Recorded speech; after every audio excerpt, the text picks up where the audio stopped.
Okay, ayan, magandang araw po sa inyo lahat mga boss. So, dito po tayo sa Matubog Project. Good morning, madam. Good morning. Marites. Ano pa dyan, madam? Si ma'am, mga Cecilia. Ayan, update lang po natin dito mga boss, yung project natin dito.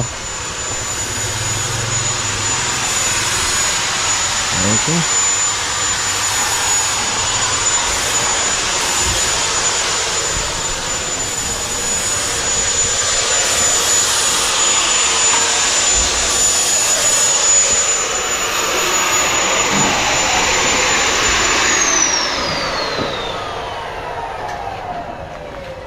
Yes. Oh, gimana?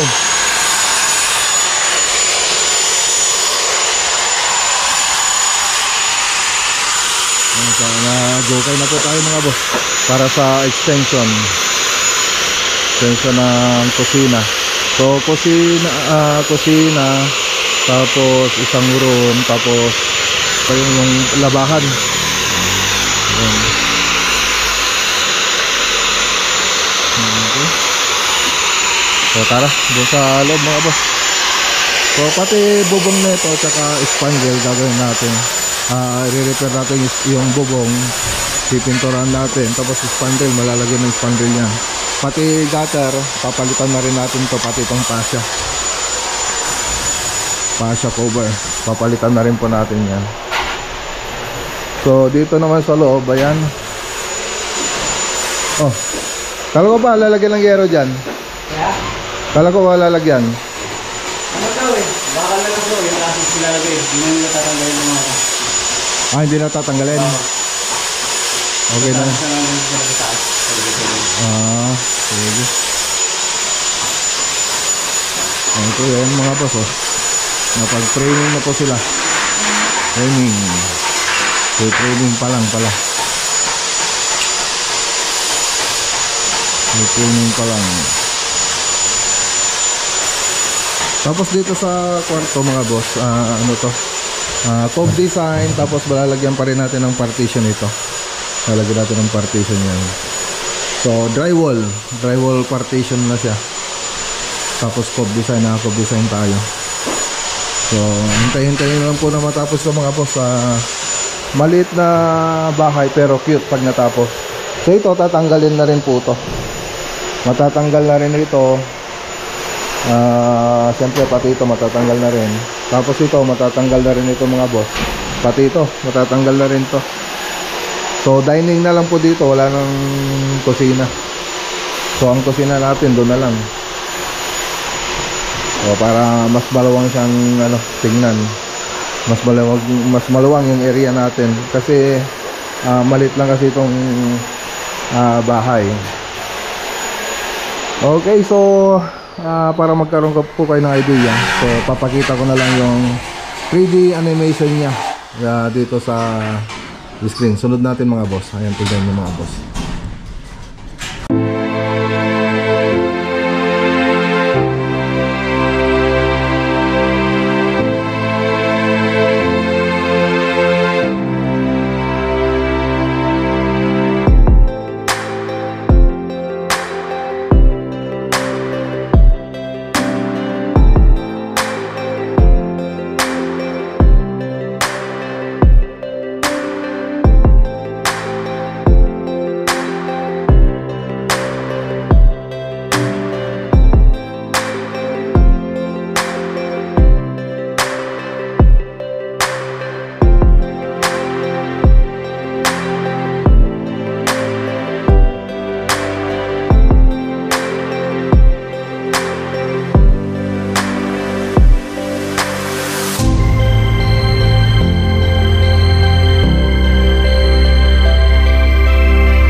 Okay, so nakita nyo naman dun sa 3D animation natin. So simple lang yung ginawa natin design dito.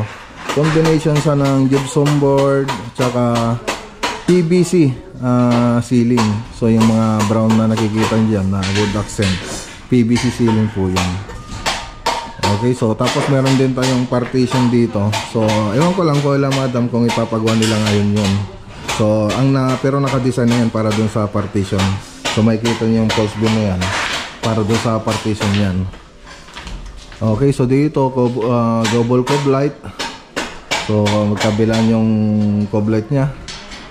Tapos doon sa dito sa may ano mga boss, dito sa may ano na to, dining i-cob design. Tapos naka shadow line po lahat yan doon sa gilid. Pera na po ditong banda. Tapos yung CR natin flat ceiling na lang po yan. Okay. Okay, siya nga pala mga boss, dito sa ginamit nating pang ceiling frame, tatak JMax po yan mga boss. So alam niyo naman pa JMax, matibay. So talagang makapal po siya, tapos hindi basta kinakalawang. So hindi po siya sponsored ni JMax sir mga boss So pinapaliwanag ko lang po dito yung gamit natin. So kahit hindi tayo sponsored ni JMax, ayan baka naman yun yung ginagamit nating metal frame para sa mga ceiling frame natin. JMax yung tatak. Tapos nope po yung ginamit natin na gypsum board. Dating boral po yan, binili po ni Nope.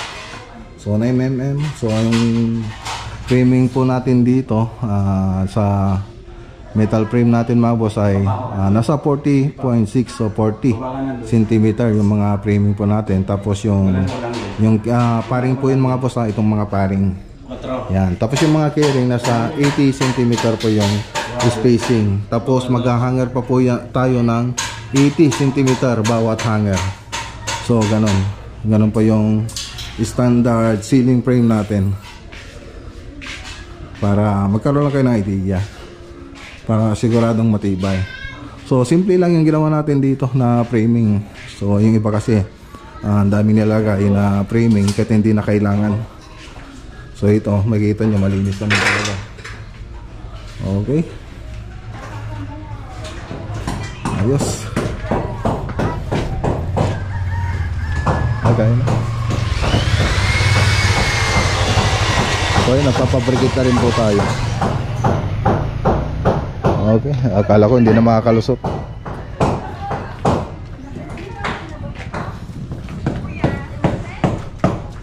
So pumunta pala tayo sa La Union ngayon mga boss. Update natin yung project natin doon. Tapos mag-deliver na rin tayo ng mga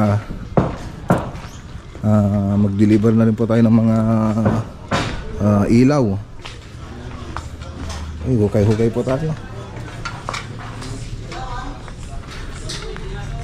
So may lutuan pa po rito, banda yung mga kahoy na ginagamit. Tapos maliit na kusina. Tapos yung banggera nila, yung labahan ditong banda. Tapos room. So yun po yung gagawin natin dyan. So pakita ko na rin dito sa video yung 3D model na mangyayari dito sa bandang kusina. So makikita nyo dyan sa screen yung extension nya. Okay, so ganyan pa yung mangyayari dyan. Okay, tara na mga boss, punta tayo sa La Union project. Sige madam, mapalakpay. Sige madam. Sige sir, palakpay.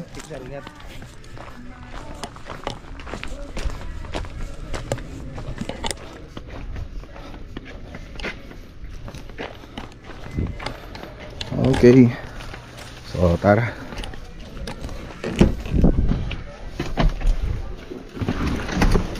Okay, dito na po tayo sa La Union project mga boss.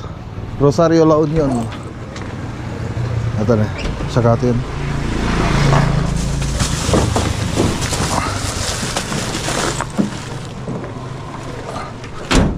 Dito na po yung mga ilaw ni sir, pin light tsaka strip light.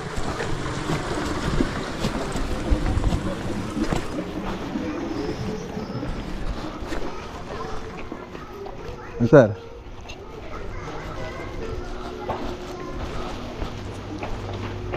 okay.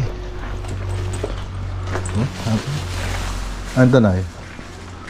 Boss, bakit? Ando pa rin ba? Okay. Ando dito yung ko eh.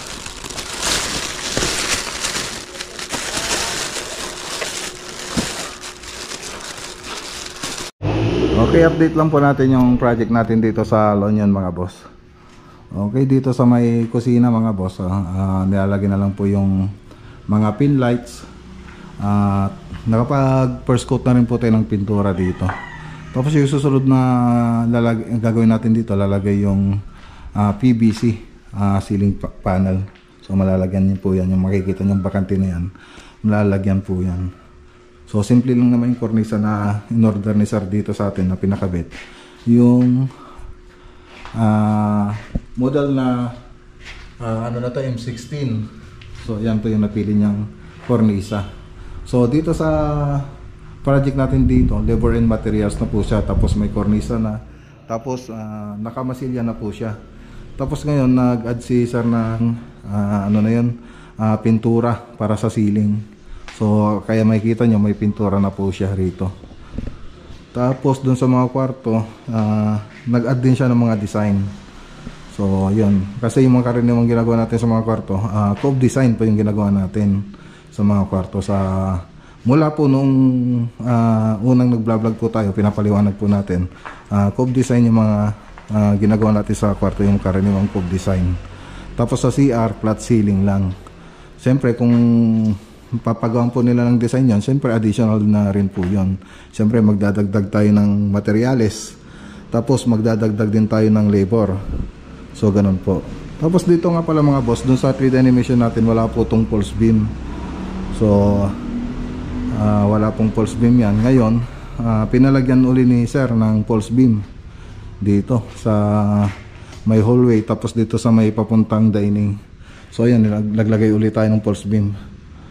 So yan, tapos may kanal po dati ito. Ngayon pinatanggal ni sir yung kanal na nilagay natin dyan na ano na yun, na accent. So dun sa nilalagay yung pin light, ngayon ang ginawa ni sir, ganito na, ganito yung ginawa niya. Okay, tapos dito sa kwarto ay pakita ko lang, tsaka dito sa CR, ayan o. So may design na po siya, hindi na po siya flat. So may kanal din na po siya. Ayan o, may kita nyo, may kanal na po siya. Tapos ayun, may cornisa rin pong may lalagay dyan. So nag-additional na lang dyan si sir. Tapos dito, ganun din sa taas mga boss.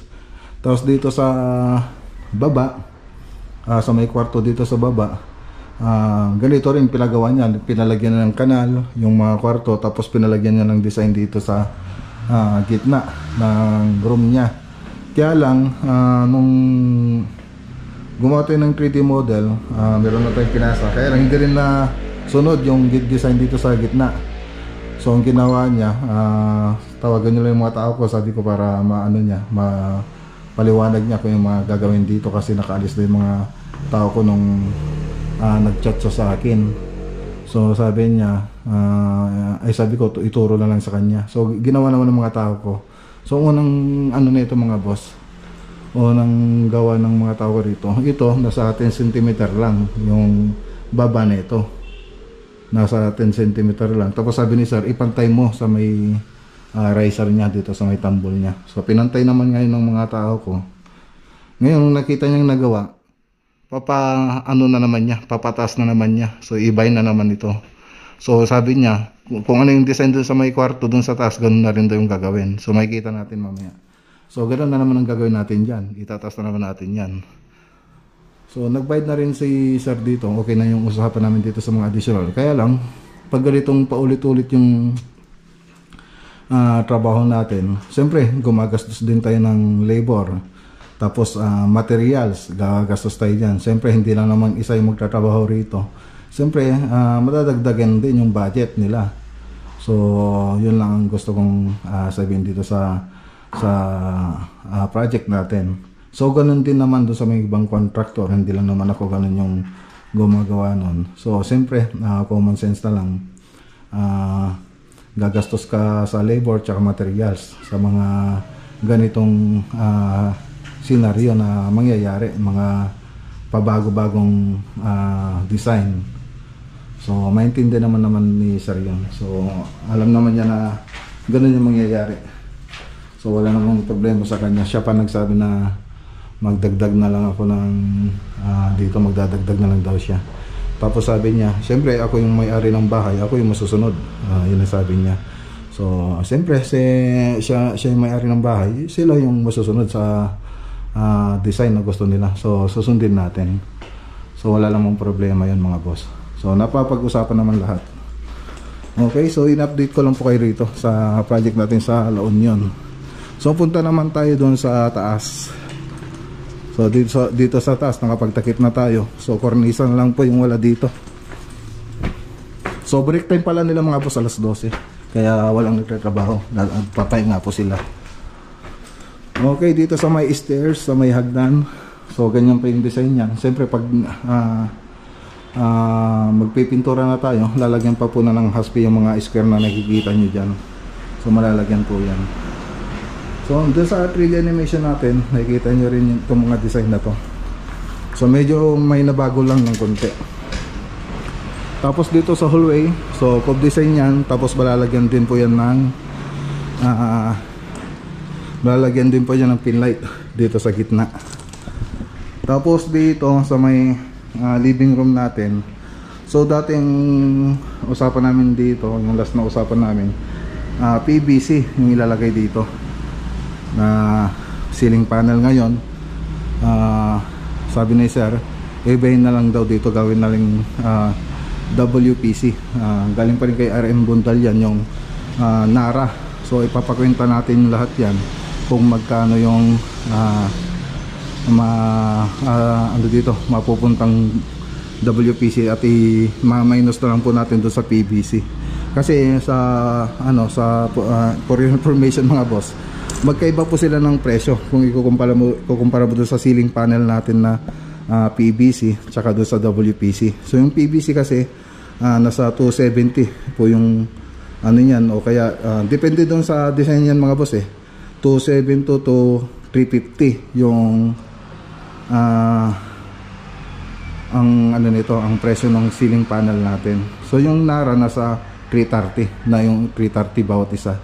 Yung Nara nasa ano po yun, ang kapal niya nasa 17 cm yata by 295. So yung WPC naman ang isa noon nasa 600 to 700 yata kung hindi ako magkakamali. So Nara rin po yun ang ano natin. So mas mataas po siya kung ikukumpara mo dun sa PVC.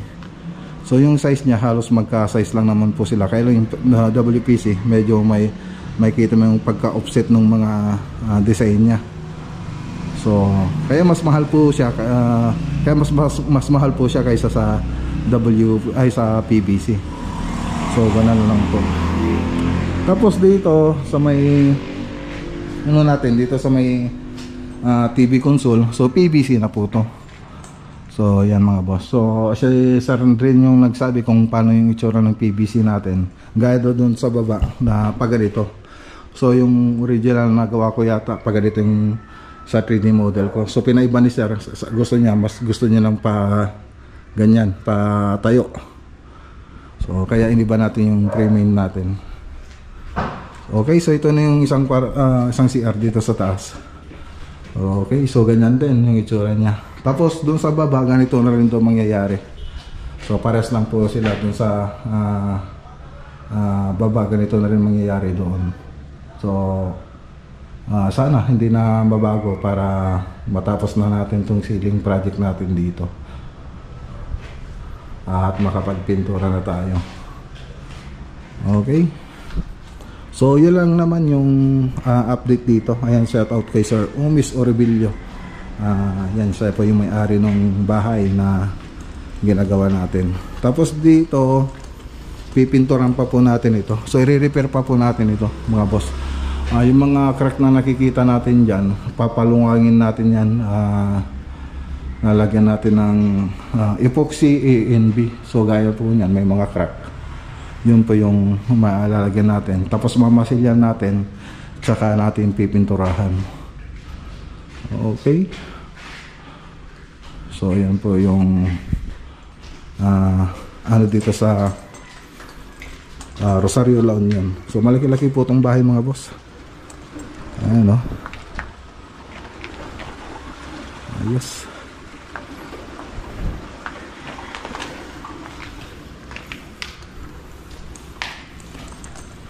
So update na lang natin mga boss sa susunod na punta natin dito. So medyo magtatagal pa tayo ng konti rito dahil sa pintura. Tapos magkukornisa pa po tayo. Okay, tara. Okay, so dito nga pala mga boss. So makikita nyo, naglagay kami ng paring. So babatakan po namin yan para straight to straight. So yung diskarte natin para gumanda yung ano natin, mga false beam, mga tambol. So ayan, lalagyan natin ng paring para yan yung magiging bara niya. So may iwasan din naman yan kung tutusin. Pag sa framing pa lang makikita mo pag nagtansi ka.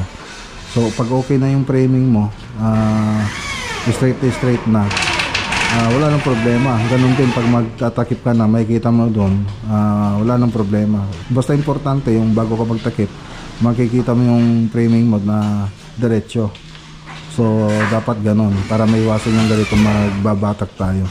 So ganyan yung ginawa natin kasi medyo nagkamali na lang tayo ng ano, medyo malit lang naman na diferensya. So meron akong nakitang hindi diretso. So yun ang discard natin pag ano,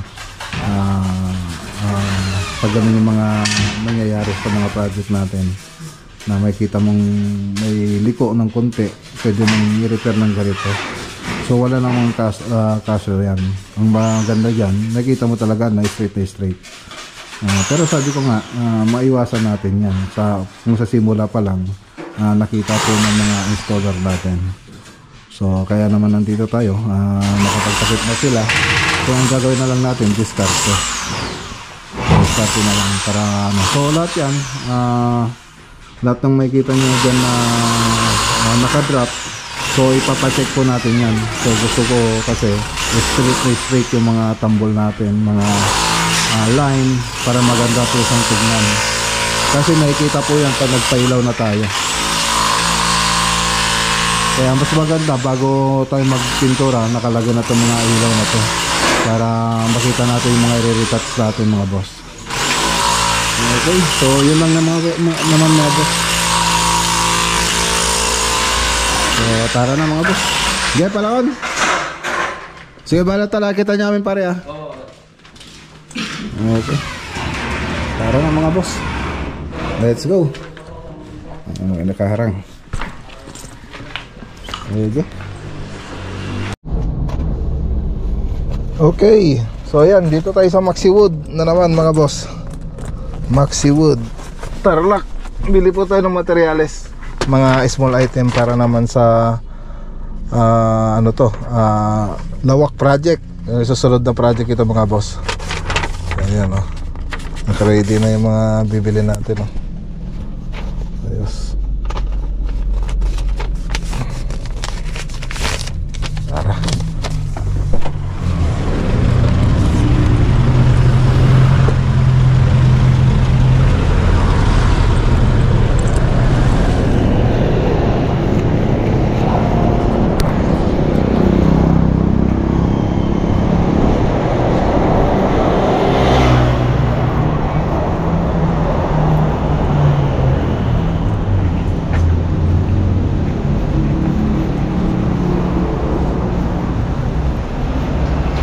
Philippines. Ayan o.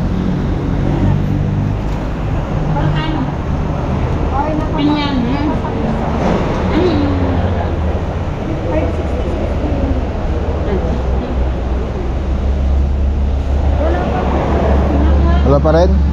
Tagal naman.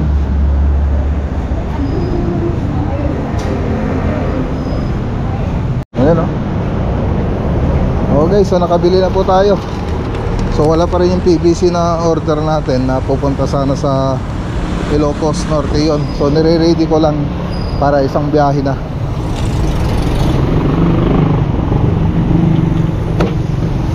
Yan na lang sa likod.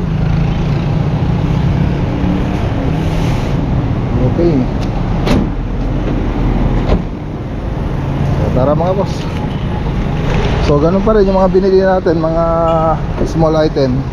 So itatawag ko na lang sa tableria yung iba. Ano na to mga binili natin. So yung binili natin pala ay itong joint mesh tape. So ang isang piraso niyan ay nasa 98 pesos. Bumili po tayo ng 5 for 90. So blind rebate 1/8 by 1/2, 5 na box ang kinuha natin, 110 po ang bawat box. So sa isang box po yan 650 pieces yung karga niya. So 550 po yung binayaran natin. Drill bit 10 piraso, so 20 pesos po ang bawat isa, so 200 po yung bayad. Yung 10. Tapos wall clip 250 po ang bawat isa noon. So bumili po tayo ng 500 pieces, so 1,250 po yung ang 500 pieces. So bang binayaran po natin na total ay 2,490. Okay, so tara, uwi na tayo, wala naman na tayong pupuntahan. So samahan nyo na lang po akong umuwi sa bahay. Tapos update natin yung cabinet din kung maabutan natin mga boss. Yung cabinet dito sa kitchen cabinet dito sa Santa Ignacia project. So tara. Okay, dito na po tayo mga boss. Dito na po tayo sa bahay.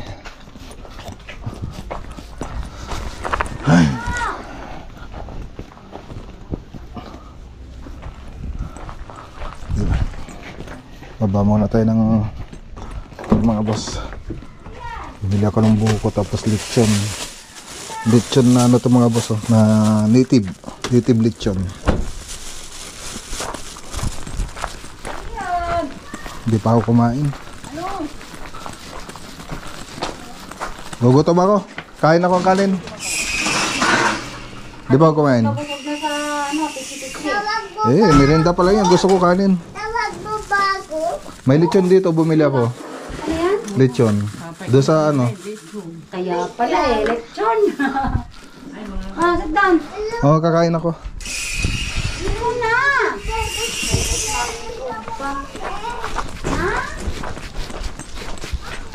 Baba natin yung ibang gamit mga boss.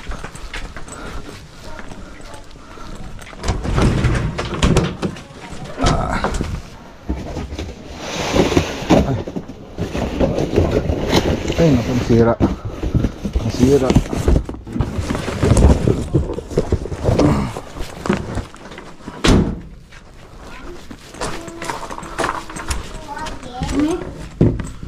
Ito yung sa lawak. Opo. Lawak. Meron pa doon? Wala na. Okay, so yan lang mga boss. So hindi na tayo pupunta dito sa dito sa Santa Ignacia modular kitchen cabinet project. So bukas na lang po, para hindi masyadong mahaba yung video natin. Okay, so hanggang dito muna yung vlog for today po natin mga boss. So maraming salamat po sa laging nanonood sa ating channel. Siyempre sa mga laging nagko-comment, maraming salamat po sa inyo. So huwag niyong kalimutan na i-like itong video natin bilang suporta sa ating channel. Magandang araw po sa inyo lahat at God bless.